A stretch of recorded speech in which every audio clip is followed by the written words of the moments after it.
Hey peeps, welcome to the Go Hard list. I've been thinking about this list for a few days and just really wanting to create a list of recommendations for those times when you're ready to invest in a serious amount of study with a tarot deck.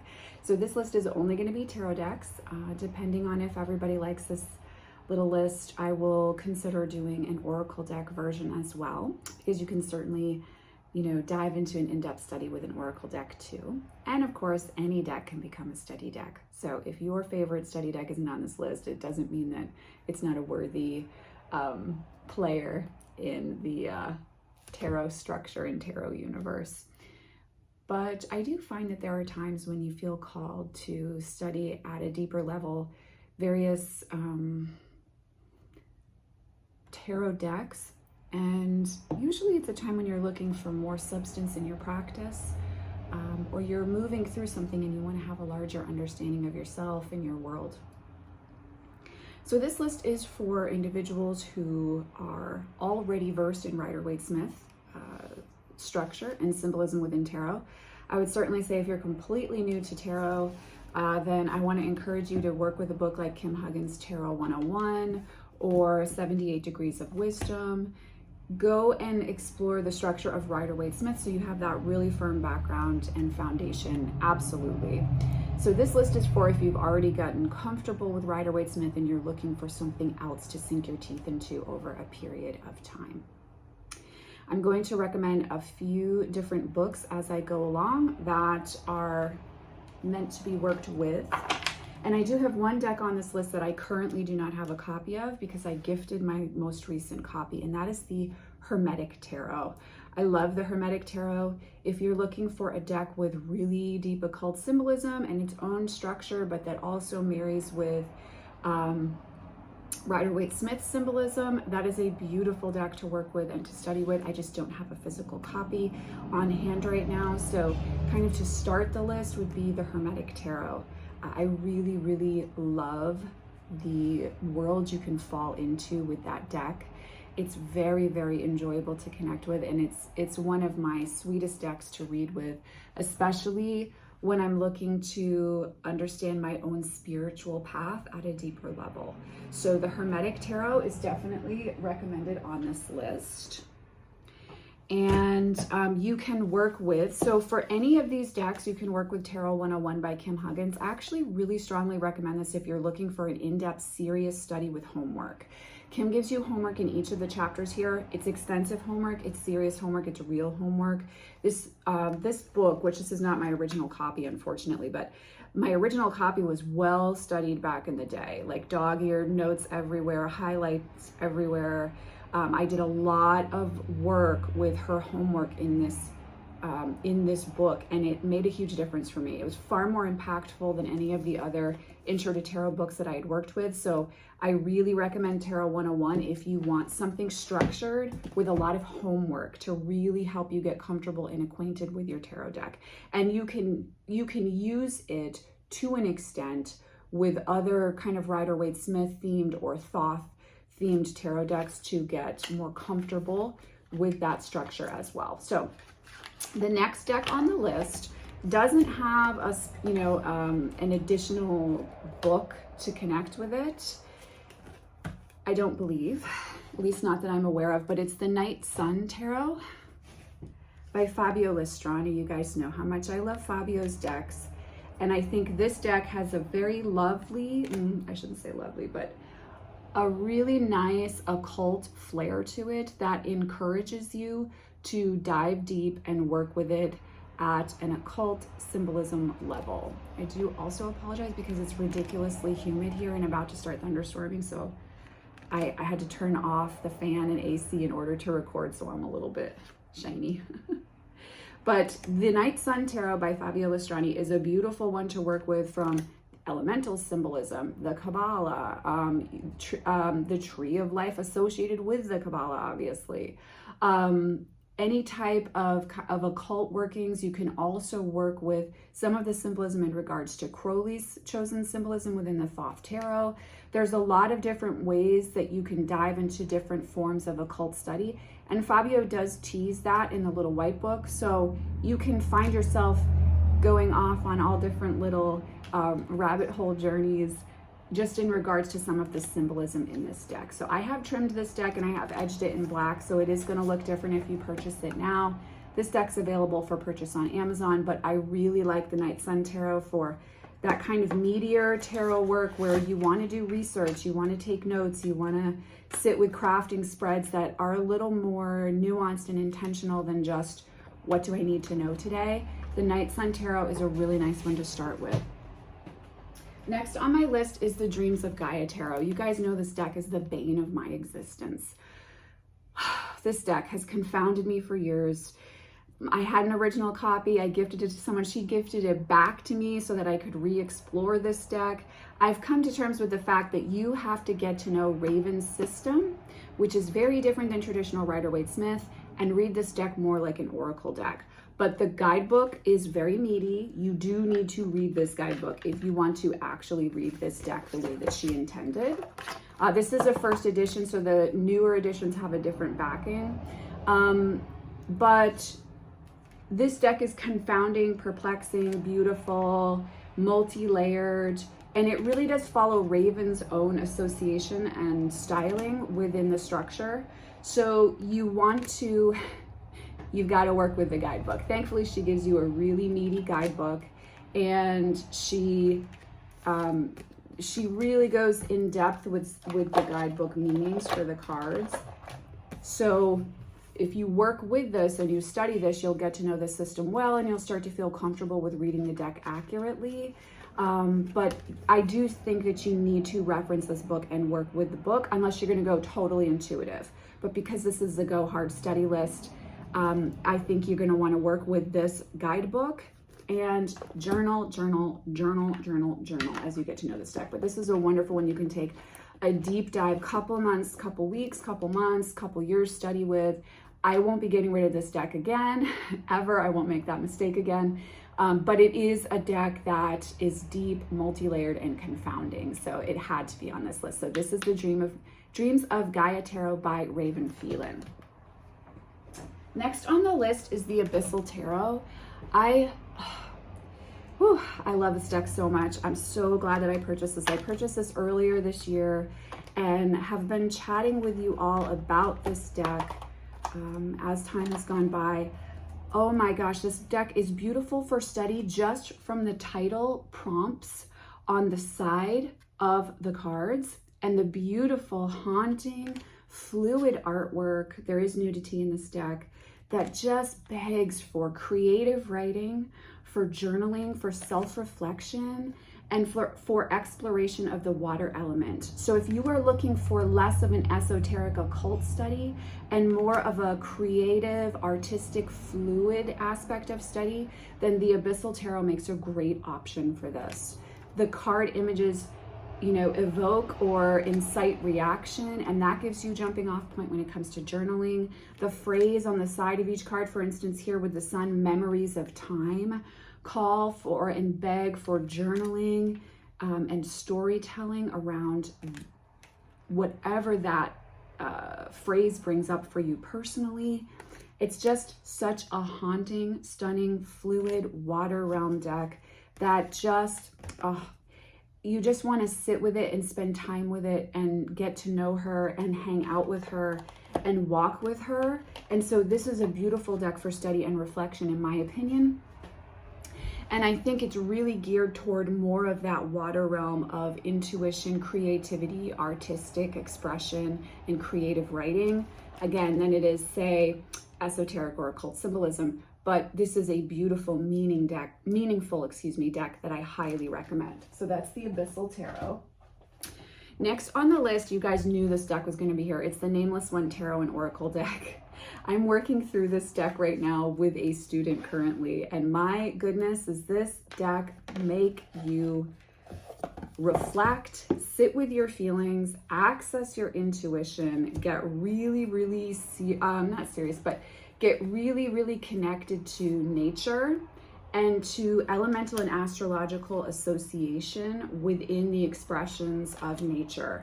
It's a giant force of a deck. It has a lot of additional cards to the tarot structure, so you get to decide if you're going to read it traditional tarot or more oracle.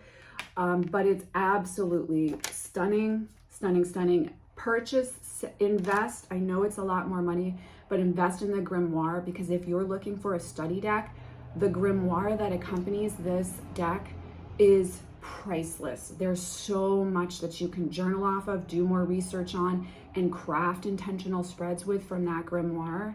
And of course, this deck also contains sigils, so there's a whole nother world of study that this deck accesses. So if you are looking for something really serious and meaty to sink your teeth into, with a lot of information, a lot of explanation as to color choices, symbolism, elemental, astrological, planetary association, then you're going to want to work with this deck. I do understand it's an investment deck, much like the Abyssal Tarot, which I should have said is independently produced, so it is an investment deck. But this deck is not going to let you down. I don't know of anyone who's purchased it that I have talked to who's regretted their purchase. And it's one where even if you don't work with it immediately, save it for that winter or rainy day, month, week, year, where you know that you want that sense of depth and connection to a deck. The personality of this deck is so stunning and so multifaceted. It's really one that wants to walk with you and that wants to share truth and story with you. So I highly, highly recommend the Nameless One Tarot and Oracle deck by Zia Hunt. Okay, the next three are like my top three, cannot live without, absolute favorite study decks. Not even gonna lie to you. So the first of my top three is the Ritual Tarot by Tierra May. Yes, I know, I never shut up about this deck. It's coming to almost equal Tarot of Vampires in my love. Here's why I think it makes a great study deck. And I do want to say with the caveat that you do need to enjoy art history and collage style decks, I think, if you're going to get the most out of this. But this deck is rife with symbolism. It's rife with cultural symbolism, shamanic symbolism, mythological symbolism, and art history when it comes to that form of symbolism. So this is a deck where the guidebook is a really great jumping off point, and Tierra is very clearly quite comfortable with the Thoth system, so you really get some extra occult and esoteric weight to that guidebook. But where it can take you is your own journey of history on symbolism and art history. You can look at some of the various images that Tierra has chosen for the collage layering and do your own research. I think this deck is beautiful for storytelling, for clarity, for sense of purpose, and for adventure. I love this deck for storytelling and for talking with my goddesses, particularly Kalima and Isis. Really like this deck, and I have a lot of fun talking to them through the imagery and symbolism that is contained within the Ritual Tarot. So this deck I highly recommend, and I encourage you to journal. I mean, I always encourage you to journal, but really do a lot of journaling off of what comes up for you looking at the symbolism. A key part of tarot is connecting with the symbolism in the cards, whether we're working with Rider-Waite-Smith or Thoth or the Dreams of Gaia Tarot. And there's a key piece with this symbolism aspect. There's the knowledge and wisdom that's associated with the symbol that we access at a societal, cultural level when we look at the imagery. And for that, we do want to have the book knowledge and the understanding, right? Perhaps even the cultural understanding, right? And then there's the intuitive side. There's the emotional side that we experience, and that's evoked for us as we look at the imagery. So when we're really looking to get a lot out of our tarot practice, we want to be working with the power of symbolism when it comes to the cards. This means that every single thing in the card matters, right? So the color of the roses, for instance, in a Rider-Waite-Smith deck, that matters. What's growing on the wall in the Ace of Pentacles in the Rider-Waite-Smith system actually has symbolism, meaning, and purpose. And so they are meant to be study decks. or study aids, study tools for us. And we are working at this knowledge, wisdom, understanding space, and intuitive, fluid, psychic space when we work with divinatory tools like this. And I just think the Ritual Tarot speaks to that lineage and the sensuality of that, the lustiness, the full-bodiedness of following this type of path. That's just absolutely fucking delicious. So Ritual Tarot is number 3 on this list. All right. I'm going to be very honest with you guys. I'm really torn. I feel like both of these are tied for first place for me because these are both the decks that I come back to time and time and time again. And these are the decks, I have books that, of course, I'm going to recommend you work with when you work with these. So who am I going to talk about first? I'm going to talk about Tarot of Vampires first. Because everybody knows that this deck is on this list. Tarot of Vampires comes with the guidebook Phantasmagoria. Please, please, please, please, please, please, please, please, please, please, please read this book. Even if you don't connect with the deck, Ian just worked magic on so many levels with this book. And you're going to come to a better understanding of Rider-Waite-Smith, of Thoth, of Order of the Golden Dawn, of Boda, of the Hermetic Tarot. You're going to get all of these beautiful, juicy aspects, brief description and discussion of the Tree of Life and the system of Kabbalah. He's going to help walk you through understanding the astrological web that weaves throughout the entirety of the structure of tarot and how that informs and impacts your personal story and how you can walk with tarot at a daily, personal, intimate level from understanding that structure for yourself. And he goes into, much like I was just saying, every aspect of the symbolism within the cards, which really helps you if you pay attention to it to see what a wealth of understanding is being offered to you within the artwork that Ian has chosen. So I cannot recommend this enough. This deck is my ride or die. It's my deck for life. It's my husband deck.